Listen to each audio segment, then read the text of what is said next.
আসসালামু আলাইকুম ভাই। ওয়ালাইকুম আসসালাম ভাই। কি অবস্থা ভাই, কেমন আছেন? এই তো ভাই ভালো আছি। ও ভাই, নতুন একটা ক্যামেরা স্ট্যান্ড কিনছি ভাই। ওই মানুষ টিকটক বানায় না, জি ভাই। আমার টিকটক বানাতে মন চাচ্ছে। হ্যাঁ, একটা স্ট্যান্ড কিনে নিয়ে আসলাম। হ্যাঁ। মানে আপনি কি স্ট্যান্ডে ভিডিও করতে পারেন? হ্যাঁ পারি ভাই। করছেন কোনো সময়? হ্যাঁ করছি। ভাই আমার খুব শখ দেন, খুব সুন্দর করে করেন ভাই।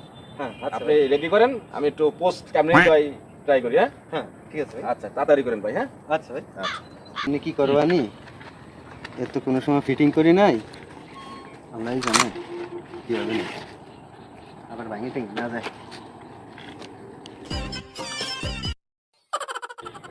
কেমনি কি মেলে? বড় ভাই আপনি রেডি? DJ. ও বড় ভাই, no, no, no, no. ভাই আপনাদেরকে আমি এই করতে কইছি? আমি স্ট্যান্ড কিনছি কি এই ভিডিও করার জন্য? কি কি করবো ভাই আমি? আপনি স্ট্যান্ডে করে ভিডিও করেন, এই জন্য আমি স্ট্যান্ড কিনে আনছি। ভাই স্টেশনে তো আমি পাতাইতে পারি না। তো পাতা আপনি তো করতে পারেন, আপনার বাসাগুলো 2-3টা স্ট্যান্ড আছে।